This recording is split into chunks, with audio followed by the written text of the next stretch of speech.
Hello everyone in the Ansakari again, and today we will continue with the topic which we were discussing about the water tribunals.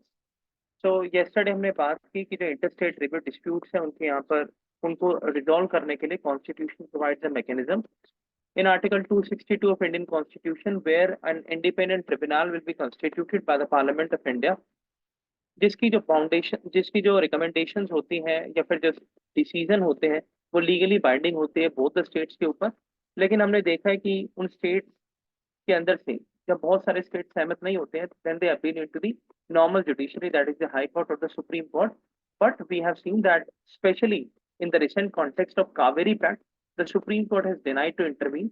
So this is a contemporary news regarding that.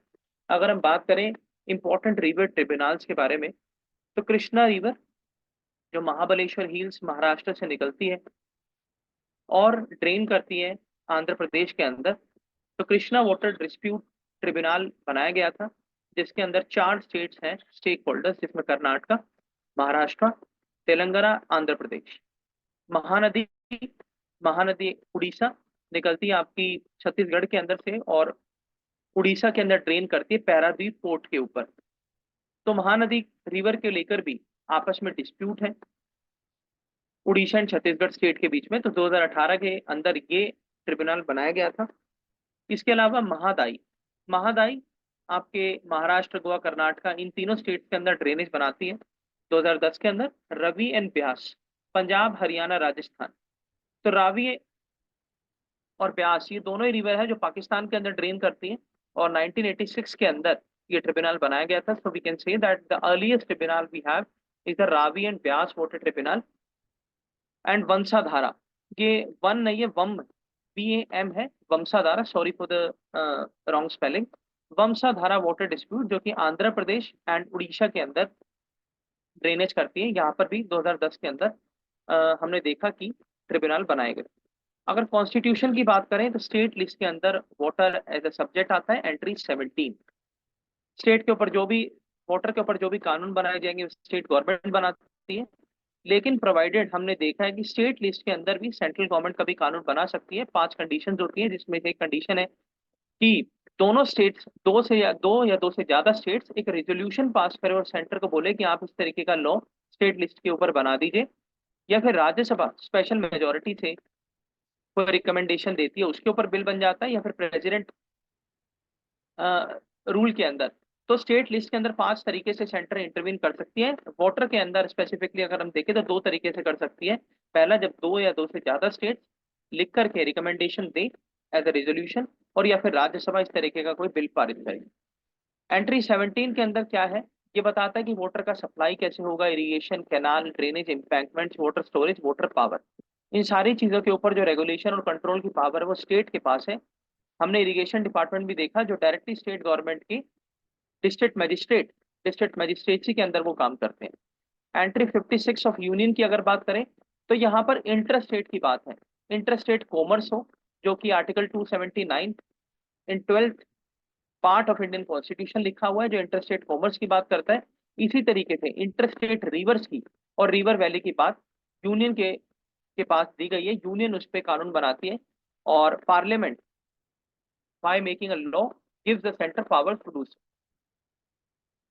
Article 262 जिसकी हम ऊपर ही बात कर रहे थे, तो article 262 के अंदर ट्रिब्यूनल बनाया जाता है वाटर डिस्प्यूट को रिजॉल्व करने के लिए, ताकि सेंसिटिव इस तरीके के डिस्प्यूट्स की ना बढ़े, politicisation, early resolution of cases हो by the conciliation, mediation, arbitration, and uniformity है सोसाइटी के अंदर वो बनी रहे, सोसाइटी फ्रेगमेंट ना हो किसी भी आइडियोलॉजी, चाहे वो वाटर आइडियोलॉजी है, चाहे वो एयर आइडियोलॉजी है, किसी के भी।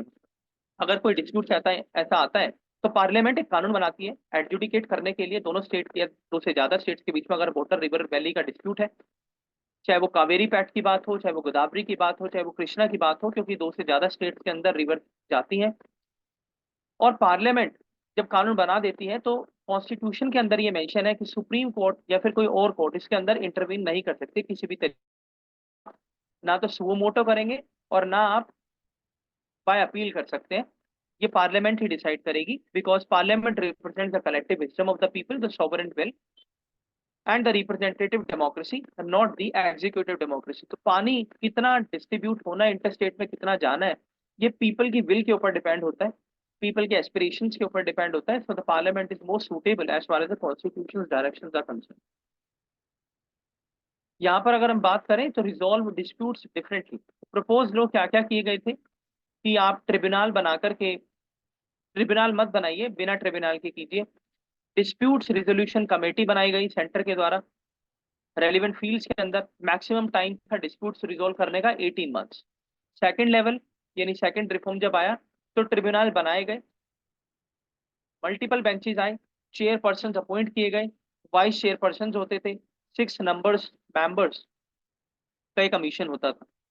अगर हम बात करें तो मेंबरशिप में प्राइम मिनिस्टर भी होते थे, चीफ जस्टिस भी होते थे, और यूनियन लॉ मिनिस्टर, यूनियन जल शक्ति मिनिस्टर भी होते थे। टाइम लिमिट की अगर बात करें तो डिसीजन जो था वो फाइनल था, बाइंडिंग था स्टेट्स के ऊपर, और 4.5 ईयर यानी 4.5 साल का टाइम पीरियड था जिसमें आपको डिसीजन देना होता। करंटली अगर बात करें प्रेजेंट लॉ की, तो सेपरेट ट्राइब्यूनल हर इंटर स्टेट रिवर के लिए अलग से बनाया जाएगा। एक ही ट्रिब्यूनल सारी रिवर्स की को कंट्रोल या सुपरवाइज नहीं कर सकता है। अलग अलग ट्रिब्यूनल्स होंगे, उनके अंदर इंजीनियरिंग सर्विसेज के लोग होंगे, वाटर डिपार्टमेंट के लोग होंगे, पॉलिटिशियंस होंगे, स्टेक होल्डर्स होंगे, ग्राम सभा के लोग होंगे जिनका रिहेबिलिटेशन करना पड़ेगा, और कहीं ना कहीं हमारे जो हम बोल सकते हैं रिवर से जुड़े हुए रिपेरियन स्टेट्स में रहने वाली कम्युनिटीज हैं, उनके भी रिप्रेजेंटेटिव्स होंगे। कोई टाइम लिमिट नहीं है एडजुडिकेशन करने के लिए, लेकिन ये एक चैलेंज बन जाता है। पॉलिटिसाइजेशन होता है इस टाइम लिमिट ना होने की वजह से, सब जुडिशियस मैटर बन जाता है वोटर, डिले हो जाता है वोटर रिलीज के अंदर। जहां पर इंजीनियरिंग डिपार्टमेंट को काम करना चाहिए था, वहां पर पॉलिटिशियंस स्टेटमेंट देके मैटर को और सिवियरिटी उसकी बढ़ा देते हैं। तो ये कुछ चैलेंजेस हैं। कोई अपर एज नहीं है लिमिट में की चेयरपर्सन के लिए, और स्टेट जो है वो सुप्रीम कोर्ट मूव कर सकते हैं not accept the award of the tribunal.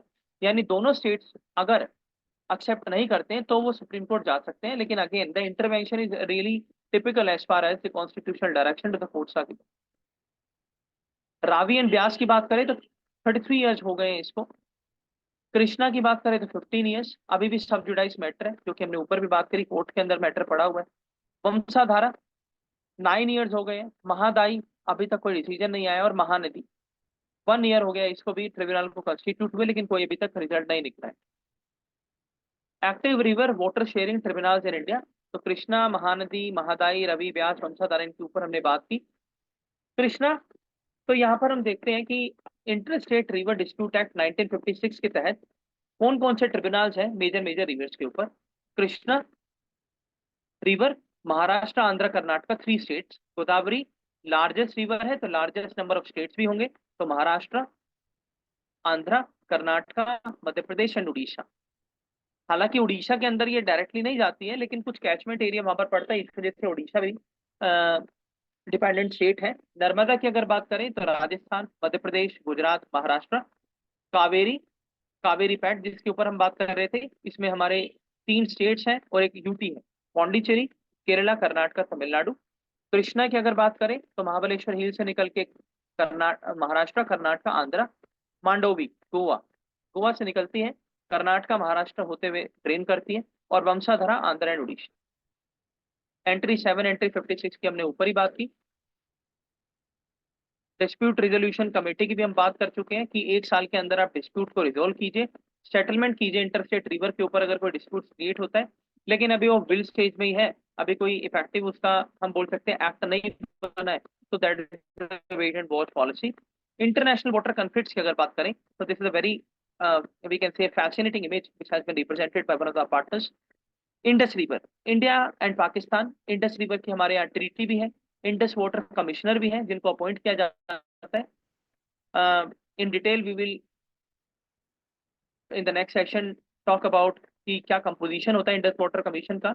I think 2 years के लिए उनका अपॉइंटमेंट किया जाता है, और हर 2 साल के अंदर इनकी मीटिंग भी होती है, मोस्ट प्रोबेबली आप रेक्टिफाई भी कर सकते हैं। और अगर हम बात करें साइड दारिया रिवर, अमू दारिया रिवर की तरह ये एक रिवर है, साइड दारिया रिवर। ये 4 स्टेट्स के अंदर इसका जो वाटर है वो ड्रेनेज होता है, उज्बेकिस्तान, कजाकिस्तान, किर्गिस्तान, ताजिकिस्तान। अगर इंडिया से टॉप नॉच आप जाएंगे तो ऊपर सबसे पहले आपको मिलता है ताजिकिस्तान, लेफ्ट में जाएंगे तो तुर्कमेनिस्तान, उससे ऊपर जाएंगे तो Kazakh, then in the left hand Uzbek, and in the top most we have Kyrgyzstan. Jordan river की अगर बात करें तो जॉर्डन रीजन और तीन स्टेट्स, तीन कंट्रीज के अंदर इसका पानी ड्रेन होता है। पहला आपका जॉर्डन ही है, दूसरा लेबनान, और तीसरा Israel. Jordan, then on the northern side Lebanon, and in the southern side Israel. Euphrates, Tigris, tiger country, African country के अंदर। तो यहाँ पर टाइग्रिस रिवर्स बहती है, जो कि तीन कंट्रीज को वाटर की सप्लाई प्रोवाइड करती है, टर्की, एंटोलिया प्लेट्यू पर, सीरिया और इराक।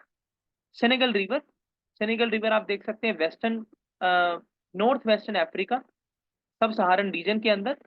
यहाँ पर सेनेगल, मोरिशियाना, माली, इन तीनों कंट्रीज को ड्रेन करती है सेनेगल रिवर। इसके बाद नाइल रिवर है, जो कि मेडिटेरेनियन के अंदर ड्रेन करती है, और आप देख सकते हैं कि आपके इजिप्ट और इन रीजन्स के अंदर से जो आपका ईस्टर्न रीजन है, दजीबोटी, इजिप्ट, इन सारे रीजन्स को ड्रेन करती हुई ये जो है मेडिटेरेनियन सी के अंदर ड्रेन करती है।